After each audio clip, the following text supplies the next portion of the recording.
மங்கையராய் பிறப்பதற்கே.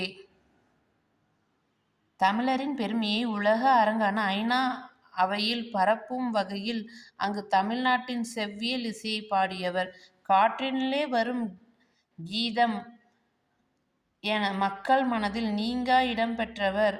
இசை பேரரசு என்று நேரு பெருமகனாரால் அழைக்கப்பட்ட எம்.எஸ். சுப்புலட்சுமியாக பேச வருகிறார் 10ஆம் வகுப்பு மாணவி முகில்நாச்சி. எம்.எஸ். சுப்புலட்சுமி. நான் மதுரை சண்முகவடிவு சுப்புலட்சுமி. நான் இசை சூழலில் வளர்ந்தேன்.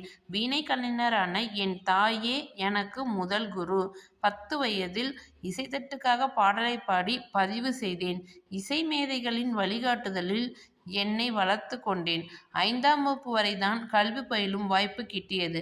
17 வயதில் சென்னை மியூசிக் அகாதமியில் மேதைகள் பலர் முன்பு கச்சேரி செய்து பாராட்டை பெற்றேன். திரைப்படங்களில் நடிக்கும் வாய்ப்பு என்னை தேடி வந்தது. எனக்கு மீரா திரைப்படம் மிக பெரிய வெற்றியை தந்தது. அது எனது கடைசி திரைப்படமாகவும் அமைந்தது. இந்தியா முழுவதிலும் உள்ள பலரின் பாராட்டுதல்களையும் பெற்றேன்.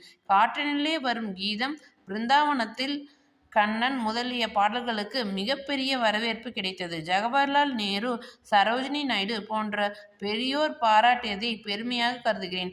ஒருமுறை காந்தியடிகளை தில்லியில் சந்தித்த போது ரகுபதி ராகவ ராஜாராம் என்ற பாடலை பாடினேன்.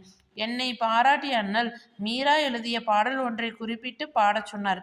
பின் சிறிது நாட்களில் முனைந்து அந்த பாடலை கற்று பயிற்சி செய்தேன்.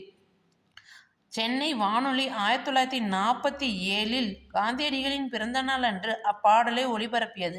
அப்பாடல் ஹரி தும் ஹரோ என்னும் மீரா பஜன். 1954இல் நான் தாமரை அணி விருது பெற்றபோது என்னை தொட்டு தடவி பாராட்டிய பார்வையிழந்த ஹெலன் கெல்லரை என்னால் மறக்க முடியாது.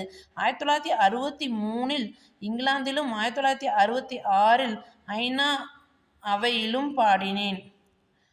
இதே ஆண்டில் என் குரலில் பதிவு செய்யப்பட்ட வெங்கடேச சுப்ரபாதம் திருப்பதியில் ஒலிக்கத் தொடங்கியது.